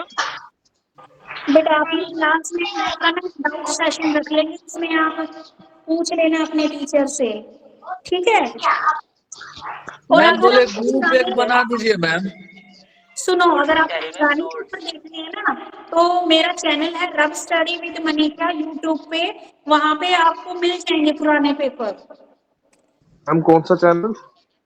RAB रब स्टडीज विद मनीषा, उसमें आपको पुराने पेपर मिल जाएंगे, उसमें आपको आइडिया हो जाएगा कि आपका पेपर किस टाइप का आता है। मैम और इस चैनल पर भी सब्सक्राइब करेंगे तो ये जो आपका रिकॉर्डिंग है वो सब मिल जाएगा? मेरे चैनल पे तो रिकॉर्डिंग तो नहीं मिलेगी। हाँ मैम लेकिन आपकी मैम बुक का पढ़ाते हैं रिकॉर्डेड वीडियो है यूट्यूब पे, हम देखे हैं ओ मैम का। भाई, अब मैं इसको एक बार मैं मोरल डेवलपमेंट वाला टॉपिक करवा दूं। मैम आप किस बुक से पढ़ाती हैं? हम लोग वही बुक बेटा ले मैं लेंगे। एक बुक लेके नहीं बैठती, मैं तो जिसमें जो अच्छा मटेरियल दिखता है ना मैं उसी में से पढ़ा देती हूँ। मैम अच्छा। एक बार चैनल का नेम फिर से बताना, आपके यूट्यूब चैनल का name. RAB studies with Manisha. RA B बड़े अक्षर नहीं सारे, Rab RAB okay, studies with Manisha. Thank you. अब चले आगे, एक बच्चे की प्रॉब्लम थी बेटा, देखो मोरल डेवलपमेंट उसने पूछा मेरे से, लेकिन मोरल डेवलपमेंट जो नैतिक विकास है ना उस वाले टॉपिक पे अभी हम पहुंचे नहीं हैं। हमने यहाँ पे किया है मेंटल डेवलपमेंट, यहाँ पे हमने किया है मेंटल डेवलपमेंट का टॉपिक। मोरल डेवलपमेंट का जो टॉपिक है कोलबर्ग की थ्योरी है वो हम आगे बढ़ेंगे कि बच्चे के अंदर नैतिक विकास कैसे होता है। एक्सक्यूज मी मैम, बट हमारी बुक में जो एडोलसेंस की स्टेजेस हैं इसके अंदर ये दिया हुआ है। हाँ जी, हाँ जी, हाँ। Physical development, social development, then फिर कॉग्निटिव डेवलपमेंट, फिर मोरल हमारी बुक में डेवलपमेंट। इमोशनल डेवलपमेंट दिया ही नहीं है। आप ऐसा करो देखो बेटा, प्लीज बाकी सारे बच्चे को बंद कर लो, एक बच्चा मुझे पढ़ के बता दो, फिर उसको मैं एक्सप्लेन कर दूंगी, क्योंकि मेरी बुक में नहीं दे रखा ये। एक बच्चा पढ़ दो ताकि मैं उसको एक्सप्लेन कर दूंगी। By adolescence, the mechanism of moral development code should be developed. Morality must be rooted in internal control and not external agencies such as fear, punishment, and social consequences. While these factors deter the adolescence, he or she learns to decide his own. देखो बेटा, इसमें ये बोला गया है आपका कि जो मोरल डेवलपमेंट है एडोलसेंस की स्टेज में, मोरल डेवलपमेंट का ये बताया कि बच्चे के अंदर जो मोरालिटी है ना वो अंदर से आती है, बाहर से आप पनिशमेंट देकर डंडे के जोर पे आप उसको नैतिकता नहीं सिखा सकते हो, ठीक है। उसके अंदर सेल्फ कंट्रोल की भावना भी वहीं से आती है, खुद के अंदर से आती है। जब बच्चा खुद समझना शुरू करेगा ना तभी उसके अंदर नैतिक विकास होगा, मोरल डेवलपमेंट होगी उसकी। अगर मान ले बच्चे ने ये ठान लिया ना मैंने तो ये करना ही नहीं, तो आप उसको कितने ही डंडे लगा लो, इस एज में बच्चा नहीं करेगा। उल्टा आपके जो पेरेंट्स है और जो बच्चा है उनके बीच के जो रिलेशन है वो भी क्या, बच्चा इस एज में अपने पेरेंट्स से दूर होना स्टार्ट हो जाता है क्योंकि उनके बीच में कन्फ्लिक्ट आ जाता है। Clear? Okay, ma'am. Clear. Ma'am mental development किस स्टेज में ज्यादा होता है, किस एज में? मेंटल डेवलपमेंट किस एज में ज्यादा होता है? मेंटल डेवलपमेंट बेटा एक तो बिल्कुल स्टार्टिंग की एज में, ठीक है, और एक एडोलसेंस में। मैम लेकिन आपने तो बताया था सिर्फ मतलब 6 साल के अंदर ये ज्यादा होता है। हाँ तो बताओ, आप बता दो भाई, सॉरी हो सकता है मेरे को ना ध्यान रहा हो। बट मैम बुक में दिया हुआ है कि 3 साल तक बच्चे का 50% मेंटल डेवलपमेंट हो जाता है। हाँ जी, एक तो पता बेटा, एक तो स्टार्टिंग के एज बच्चों की केयरिंग करना बहुत जरूरी होता है, क्योंकि एक तो स्टार्टिंग में बहुत ज्यादा सीखता है बच्चा और वैसे डेवलपमेंट तो उसकी चलती ही रहती है, और एक एडोलसेंस में उसका फिजिकल डेवलपमेंट बहुत ज्यादा होता है। तो मेंटल डेवलपमेंट तो 50% हो ही गया, तो उसके बाद 50% मतलब अलग अलग इस स्टेजेस में हो जाता है। मैम वो कहते हैं मैम ना 0 से 6 डिस्ट्रैक्शन तक सबसे ज्यादा उसमें कौन एज में होता है ma'am? Early childhood care education में उसका 90% ब्रेन डेवलपमेंट हो जाता है। हाँ जी, ये है ना, मैम जब आप लोगों के पास अलग अलग बुक है ना तो उसमें अलग अलग लिखा होगा, हर एक जो राइटर है उसने कुछ अलग अलग लिखा होगा भाई। मैम डिस्ट्रैक्शन बस सबसे मैम ज्यादा मैं कौन आपका एज ये में होता है बहुत मैम? गलत है। डिस्ट्रैक्शन डिस्ट्रैक्शन बेटा एडोलसेंस के एज में, लड़ाई झगड़े बच्चे सबसे ज्यादा जो कन्फ्लिक्ट होते हैं ना सबसे ज्यादा एडोलसेंस के एज में होते हैं, क्योंकि बच्चा क्या करता है, दूसरों की नहीं सुनता, वह अपने मन की करता है। उसको ये लगता है कि मैं सही हूं, इस जगह पर सामने वाला गलत है। Thanks ma'am. और कोई प्रॉब्लम? No ma'am.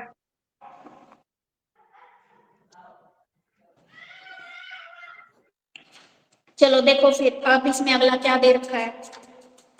अगला इसमें दे रखा है आपका 7th जो क्वेश्चन है, describe the physical, emotional, social and linguistic development of childhood and adolescence.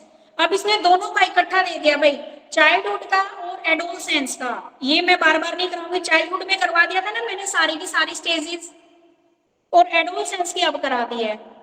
तो अब इसमें इनका दोनों का कंपैरिजन करके लिखा हुआ है, तो आप कंपैरिजन मेरे ख्याल में इजीली अब कर सकते हो। कोई प्रॉब्लम किसी को इस क्वेश्चन में?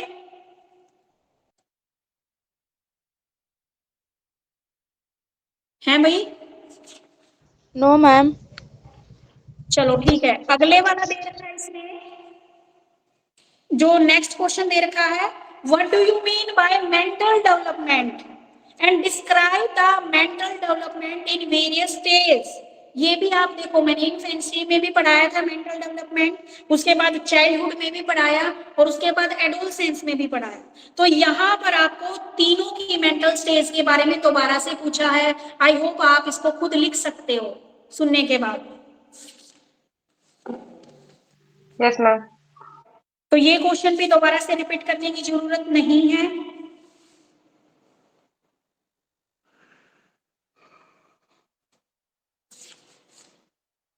हाँ, उसके बाद जो आएगा ना आपका, describe the cognitive development of principle of पियाजे। जीन पियाजे की जो थ्योरी है मोस्ट इंपोर्टेंट, आज थोड़ा सा ओवरव्यू दूंगी इसका, और नेक्स्ट क्लास में इसको करेंगे। आई थिंक सैटरडे को आप लोगों की क्लास नहीं होगी, तो मंडे टू फ्राइडे आपकी क्लास चलेगी। और अब जितना मैंने अब तक पढ़ाया है प्लीज वो रिवाइज कर लेना, साथ साथ पढ़ोगे, क्योंकि बेटा हमारे दिमाग में जो कंसेप्ट है ना, सुने हुए कंसेप्ट सिर्फ 24 घंटे तक रहते हैं। अगर आप एक बार इसको रिवाइज कर लोगे तो आप क्या उसको अच्छे से आपको वो याद रहेंगे। ठीक है, तो मंडे को हम करेंगे कॉग्निटिव डेवलपमेंट ऑफ पियाजे। लाइट आ चुकी है? मैम आपका ऑफलाइन क्लास भी होता है मैम? क्या? ऑफलाइन क्लास भी होता है मैम आपका? हाँ जी, ऑफलाइन क्लासेज भी चलती है। लाइट है ना वहां पे? देखिए एक बार, जस्ट अ सेकेंड।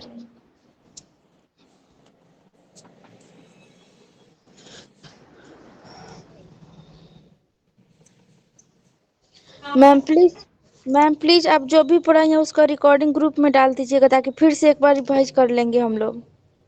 कौन सा ग्रुप? मतलब बन गया क्या ग्रुप? अरे वो तो नीतू मैम सबको भेजती है ना रिकॉर्डिंग वाला। अभी वापस आ जाओ, मैं कहीं नहीं गई हूँ। बीच में एक्सक्यूज मैंने मी मैम। सेंड कर दी, इसलिए थोड़ा सा डिस्कनेक्ट हो जाती हूँ। कल भी ऐसे ही मैम हुआ था। मैम मैम मैम तो चुप रहो, यही हूँ मैं क्लास में। अभी मैम देखो एक बार फिर से बता रही हूँ, जहां तक हमने कर लिया है, क्योंकि जो पियाजे की थ्योरी है अगर मैंने अभी स्टार्ट कराई तो कंप्लीट नहीं होगी।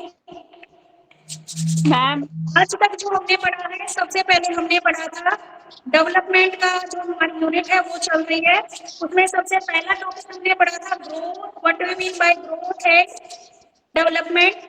ग्रोथ का टॉपिक हमने पढ़ा था, डेवलपमेंट का टॉपिक हमने पढ़ा था। उसके बाद इसमें डिफरेंस किया था। फिर जो फैक्टर थे हमारे डेवलपमेंट को अफेक्ट करने वाले factor, heredity, environment, intelligence, gender, disease and wound, pure water, air and sunlight, endocrine glands, economical status, species, emotional factor। ये फैक्टर्स थे जो हमारी डेवलपमेंट को अफेक्ट कर रहे थे, ये मैंने पढ़ा दिया था, और आई होप किसी को इसमें कोई प्रॉब्लम नहीं होगी। उसके बाद हमने पढ़े थे principal of growth and development. अगर किसी को ना समझ में आया हो ना, तो मैं जैसे पॉइंट बोलूंगी बता देना।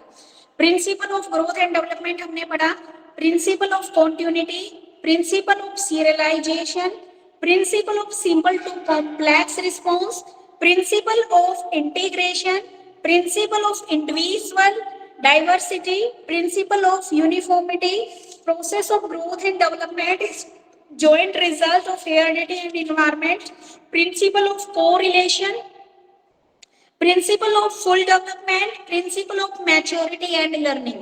ये हमने इसके प्रिंसिपल पढ़े थे। ये हमने सबसे पहले वाली क्लास में किया था। उसके बाद आपने पढ़ी थी स्टेजेस, अलग अलग टाइप की स्टेजेस, जिसमें आपकी फर्स्ट थी प्रीनटाल स्टेज, इन्फेंसी, उसके बाद चाइल्डहुड, फिर एडोलसेंस, फिर आपकी adulthood, middle age and old age. ये आपने स्टेजेस पढ़ी। फिर आपने क्या थे जो आपके डेवलपमेंट के एस्पेक्ट थे, पहलू थे, वो पढ़े, जिसमें आपने physical development, linguistic development, emotional development, social development, mental development, ये आपने पढ़ा। ठीक है। उसके बाद हमने किया डेवलपमेंट के अलग अलग स्टेजेस इन्फेंसी स्टेज में। उसके बाद चाइल्डहुड की पढ़ी हमने, अलग अलग स्टेजेस में कैसे क्या डेवलपमेंट होती है। और उसके बाद पढ़ा था हमने एडोलसेंस में। ठीक है। और इन तीनों को लेकर आगे बहुत सारे क्वेश्चंस बनाए गए हैं। ठीक है। तो यहाँ तक मुझे लगता है कि किसी को शायद कोई भी डाउट हो। सबको समझ में आ गया होगा यहाँ तक। मैम एडोलसेंस में आपने एक क्वेश्चन बताया था कि वो एग्जाम में आया था कि उसको ये भी बोलते हैं, तो आपने बोला था इसका आंसर एडोलसेंस होगा, संघर्ष और कुछ करके हिंदी में आपने वर्ड बोला था एक। इसको स्ट्रोम एज, तूफान की अवस्था। हाँ तो मैम इंग्लिश में कैसे आएगा क्वेश्चन ये? यही आएगा, क्या स्ट्रोम बोलते हैं ना तूफान को। हाँ जी। हाँ जी, तो अच्छा, यही तो ऐसे आएगा आएगा स्ट्रोम एज किसको स्टॉर्म बोलते और। हैं। अच्छा अच्छा, चलो हाँ बस यही पूछना था, ठीक है। हाँ जी, ये क्वेश्चन बड़ा आता है सीटेट और एचटेट में, तो हमेशा ही देखने को मिलता है। कभी इसको पूछ लेते हैं किसने बोला ये, कभी बोल देते हैं किस एज को बोलते हैं, टीन एज भी इसी को बोलते हैं। और चाइल्डहुड वाले को गैंग एज बोलते हैं। कौन सी एज मैम? गैंग एज वाला क्वेश्चन पूछ लेता है वो कई बार कि गैंग एज किसे बोलते हैं, तो गैंग एज बोलते हैं आपकी चाइल्डहुड वाले को। Excuse me ma'am, golden age किसको बोलते हैं? क्या? गोल्डन एज पीरियड भी होता है ना एक? हाँ जी, हाँ जी। मैम वो कौन सा होता है? Golden age I think adolescence को ही बोलेंगे। बाकी मैं इसको ना एक बार दूसरी बुक में जिसमें दे रखा उसमें क्लियर करके बताऊंगा बेटा। Okay ma'am, thank you. हाँ जी। और किसी की कोई प्रॉब्लम?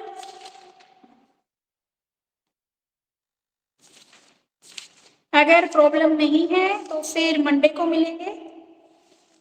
आप मैम पीडीएफ भेज दीजिएगा मैम व्हाट्सएप पे। हाँ जी, मिल जाएगी आपको। लीव कर सकते हो आप क्लास। आज तुम लोगों के जाने के बाद जाऊंगी मैं। क्यों मैम? ये क्लास चलती रहती है, ऑन रहती है क्लास। मेरी तरफ से बंद हो जाती है, आपकी तरफ से बंद ही नहीं होती। Okay ma'am, bye ma'am ma'am. Ma'am एक और चीज, जैसे कि ये कैरेक्टर सब बहुत इंपॉर्टेंट है, सबके कैरेक्टर सब स्टेजेस के, तो वो हाँ कहाँ से जी, हम पढ़ेंगे मतलब? हाँ जी। हेलो। ओके हाँ मैम, जी, बाय मैम। बाय हाँ जी। मैम। बाय बेटा, bye. Bye ma'am. Bye. Bye ma'am. Bye everyone. Ma'am अब जो भी अभी आप एप्लीकेशन सभी सब में से दिया है कोई ना। भी जॉइन, आप सभी में से कोई भी अभी मीटिंग एंड मत करिए। मैम लीव हो गई है ना, अब मुझे आप सभी से बात करनी है, तो आप सभी 2 मिनट मीटिंग में और रहिए। ओके। ओके। Okay okay. हाँ, कोई भी मीटिंग एंड नहीं करेगा। पहले मैं अपने 3-4 पॉइंट्स क्लियर कर दूं आपको, फिर आप लोगों की जो प्रॉब्लम्स होगी वो बताइएगा। ओके। अब जैसे ओके। आप एक एक करके बहुत सारी डाउट्स पूछने में कोई हर्ज नहीं है, आप क्वेश्चंस जितने भी रेज करें, लेकिन रेज जो आप करते हैं वो आप बीच बीच में करते हैं। आपको लगता है आपको 1 आवर 30 मिनट्स पूरे मिल पाते हैं? 1.5 घंटे की क्लास तो बिल्कुल नहीं हो पाती आप सभी की। मात्र 40-45 मिनट में आपका एक टॉपिक हो पाता है, उसके अलावा तो चीजें इधर उधर की बातें करने में ही निकल जाती है। तो आप लोगों को नहीं लगता जो आपको डाउट्स पूछने चाहिए वो आप एंड में पूछें, क्लास एंड होने के बाद 10 मिनट्स मिलते हैं। अदरवाइज हमारी मंडे टू फ्राइडे क्लास हो रही है ना, हमारे पास अगर देखा जाए 6 दिन भी सफिशियंट है। तो एक दिन तो आप लोगों को मिल सकता है ना डाउट्स के लिए, डाउट्स क्लियर करने के लिए। अगर एक दिन, एक वीक में आपका एक यूनिट कंप्लीट होगा तो एक डे हम रख लेंगे, फ्राइडे का डे रख लेंगे या थर्सडे का रख लेंगे डाउट्स क्लियर करने के लिए। रेगुलरली बेसिस पे भी अगर पूछते हैं तो हार्डली 10 मिनट्स पूछिए, 20 मिनट्स पूछिए। ऐसा लगता है 1.5 घंटे की क्लास में 50% जो हमारा टाइम जाता है वो बाकी चीजों में जाता है, और उसमें मनीषा मैडम का कोई भी रोल नहीं है। सिर्फ कल की क्लास में आपको रिकॉर्डिंग्स नहीं मिली तो आप लोगों ने लगा कि मैम हमें कोई रिकॉर्डिंग्स नहीं मिल रही है। आपने इससे पहले नहीं देखा उसकी रिकॉर्डिंग तो आपको सेम डे मिल गई थी। सिर्फ कल की क्लास में रिकॉर्डिंग नहीं मिली ना, और उसमें भी थोड़ा सा पेशेंस आप भी तो रख सकते हैं कि 2 दिन हुए क्लास स्टार्ट हुए, वेडनेसडे एंड थर्सडे, और आज आप लोगों का तीसरा दिन है। माना नोट्स चाहिए, पीवाईक्यू चाहिए, पैटर्न समझने में टाइम लगता है, लेकिन 3 दिन में सारी चीजें तो नहीं मिल पाएगी ना आपको। एटलीस्ट आप मुझे भी तो टाइम दीजिए ना। कुछ सोच समझ के ही ग्रुप आपका नॉर्मल नहीं बनाया। नॉर्मल ग्रुप में आपको क्या लगता है काम की चीजें हो जाती है? नहीं हो पाती, बिल्कुल नहीं हो पाती। मैं तो पर्सनल अटेंशन बेसिस पे आपको मैसेज दे रही हूँ, तो आपको पिन तो हो पा रहा है ना। नोट्स भी मिलेंगे आपको, पीवाईक्यू भी मिलेंगे और सारी चीजें मिलेंगी। अभी सिर्फ 3 दिन हुए क्लास स्टार्ट होने के, क्लास शुरू हुए। आप लोगों का फीडबैक भी लिया जाएगा। एटलीस्ट इतना तो कोऑपरेट करिए कि जो एडिशनल चीजें अपार्ट फ्रॉम क्लासेस वो सारी आप अपने कोऑर्डिनेटर, या तो मेरे से या आयशा मैम से, या जिससे आप कोऑर्डिनेट है या टच में है उनसे कंफर्म करिए, ठीक है। और जब तक कोई 3 दिन ग्रुप, नहीं एक नहीं मिनट सुनिए एक सुनिए, मिनट जब तक कोई, नहीं, जब एक मिनट पहले अभी मेरी बात कंप्लीट नहीं हुई। आप जो भी है पहले मुझे मेरी बात कंप्लीट होने दीजिए। आप तो आप मुझे भी क्रॉस कटिंग कर रहे हैं। और बोलिए। तीसरी चीज, जो हमें कंफर्टेबल लगेगा वही करेंगे ना। आपको टाइमली रिकॉर्डिंग्स मिल जाएंगे, टाइमली आपका यूनिट कंप्लीट होगा, एडिशनल नोट्स मिल जाएंगे, प्रीवियस ईयर क्वेश्चन पेपर मिल जाएंगे। क्लासेस आपको नहीं ले पाते हो कोई बात नहीं, समझ सकते हैं। वर्किंग कैंडिडेट हो, नहीं ले पाते हो तो मैं रिकॉर्डिंग्स दे रही हूँ, या स्टडी के पर्पज से आप कोई भी चीजें लो। हाँ, बुक में हो सकता है आज मैम ने अलग ऑथर की बुक यूज कर दी होगी। अदरवाइज नेक्स्ट टाइम से मैम बालाजी की बुक से ही सभी को दी गई है, तो नेक्स्ट टाइम से बालाजी की बुक से ही आप लोगों की पढ़ाई होगी। क्लियर है इतना? और अगर एक बार अगर मैम ने यूज कर भी दी, जैसे आज की क्लास में मुझे भी लगा कि मैम ने यूज कर दी, ठीक है, तो कोई बात नहीं, आप उसके की पॉइंट्स नोट डाउन तो कर सकते हैं ना।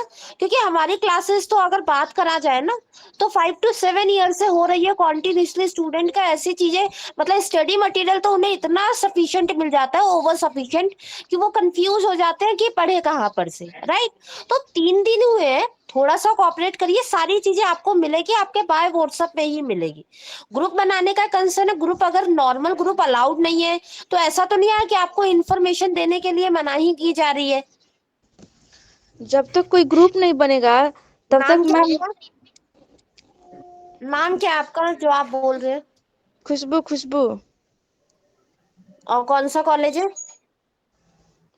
हाँ, वही ग्रुप में तो। आप क्या करेंगे बताइए। आपको जो चीजें पढ़ाई के पर्पज से चाहिए वो आपको मेरे व्हाट्सएप के थ्रू मिल रही है या नहीं मिल रही है?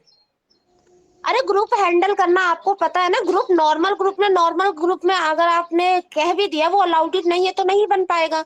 ग्रुप का क्या कंसर्न होता है, टाइमली आपको अपडेट दे। बाय व्हाट्सएप आपको अपडेट नहीं मिल रहे हैं खुशबू, आपको ये नहीं कंफर्म है, ये इन्फॉर्मेशन नहीं मिली कि आपकी क्लास कब होगी, मीटिंग कब आएगी, रिकॉर्डिंग्स नहीं मिल रहे हैं, क्या नहीं मिल रही है, ऐसी क्या चीज है? बस अभी ये जो शेड्यूल है ये अभी बस रिकॉर्डिंग ही चाहिए था और कुछ नहीं। कोई बात नहीं, वो मैं समझ गई खुशबू आपका कंसर्न। तो मुझे लगता है आप इन मेरी 3 पॉइंट्स पे फोकस करिएगा, और मैं आप लोगों की भी सोच रही, थोड़ा सा पेशेंस रखो, सारी चीजें मिलेगी। ओके, लॉस आप ही लोगों का हो रहा है। 1.5 घंटे पूरे देंगे तो आपका सिलेबस थोड़ा ज्यादा अच्छी तरीके से कवर अप होगा, ठीक है। आप भी समझिए इस चीज को, मैंने टाइम बचाकर क्या कर लेना है। ओके, तो कल से जो अब अगली क्लास होगी वो अगली क्लास आपकी मंडे को रहेगी, ठीक है। आज फ्राइडे ओवर है, सैटरडे संडे कोई क्लासेस नहीं है। सैटरडे संडे को आपका जो स्किप किया गया रिकॉर्डिंग है वो भी मिल जाएगा, और जो नोट्स है आपके वो भी आपको मिल जाएंगे। अब क्लास मंडे को होगी और 1.5 घंटे की क्लास रहेगी, ये 11 बजे से लेके 12:30 बजे तक। बहुत से स्टूडेंट है जो वर्किंग डेज में क्लासेस नहीं ले पा रहे हैं, तो उन्हें पूरा सपोर्ट किया जाएगा। वो मैं पर्सनली सपोर्ट करूंगी, रिकॉर्डिंग्स वगैरह शेयर करूंगी। लास्ट बट नॉट किसी को भी नहीं बनाना है। ओके, अब आप मीटिंग लीव बस हम लोग को यही चाहिए कि आप थोड़ा रिकॉर्डिंग भेज दीजिए ताकि हम लोग दोबारा से रिवाइज कर सकें। पेपर आप ही लोगों को देना है, पेपर मुझे तो नहीं लिखना ना, तो सारी चीजें आपको मिलेगी in between Saturday Sunday. Monday मैं दोबारा पूछूंगी कि अभी भी कुछ लेफ्ट रह गया है। ओके, और बालाजी बुक्स वाली जो प्रॉब्लम है कि मैम पढ़ाती है और कंटेंट आपको नहीं मिलता, तो मंडे को मैम स्पेशली मैम को बोल दूंगी कि वो बालाजी की बुक्स में से ही पढ़ाए। ओके, जी अब आप जी मीटिंग लीव कर सकते हैं। Okay, thank you. Ma'am ma'am ma'am ma'am books वो कोई भी मैम अगर कोई भी वो बुक यूज करे हमें कोई प्रॉब्लम नहीं है। मतलब ठीक मैम है, हमें जो हाँ भी जी। पढ़ा रही है वो सोच समझ के ही पढ़ा रही होगी। थोड़ा सा हाँ डिफरेंट होता है, कोई जी। बात नहीं मैम। मैम बोलती है तो उसमें नोट डाउन हो जाता है, कोई इश्यू नहीं है ऐसा कि ये मैम तो किसी मेरा और भी बुक से पढ़ा कंसर्न रही है था तो कि कोई नोट्स दिक्कत है। आपको खुद ही बनाने चाहिए। जो मैम बोलती है ना वो कहीं से भी बोलती यस है, मैम, इतना तो राइट डाउन कर ही सकते हैं। बट गुंचा आपको भी यस पता है, मैम। और और बच्चे फिर पेज जी नंबर मैम, के पीछे पड़े रहते हैं। मैम नहीं मैम पेज मुझे नंबर क्या है, कोई पेज इशू नहीं है नंबर क्या मैम। है। एटलीस्ट पॉइंट बोल दे रही है ना तो हम नोट डाउन करें। और बहुत अच्छा अच्छे अच्छा, पॉइंट्स है चलो। उस बुक्स में जो मैम जिस बुक से हमें पढ़ा रही हैं। बालाजी की अच्छा बुक्स में अच्छा इतनी अच्छा। मतलब है बट वो ब्रीफली है। और मैम जो बताती है ना वो मेन पॉइंट्स चलो बता तो देती है, वो आप, बहुत हाँ, जब समराइज हो क्लास जाता है। क्लास होती है तो वो नोट डाउन कर लिया करो, ठीक है। यस मैम, वो कोई भी बुक यूज करे हमें कोई इशू नहीं है इससे। ठीक है गुंचा, ओके। मैम कल की रिकॉर्डिंग और आज की रिकॉर्डिंग कर दिएगा, मतलब प्योरली डाल दिएगा सैटरडे यूट्यूब पर। संडे में you will get all the recordings. Okay okay okay ma'am, okay. Okay, thank you. Thank you ma'am. Thank you ma'am.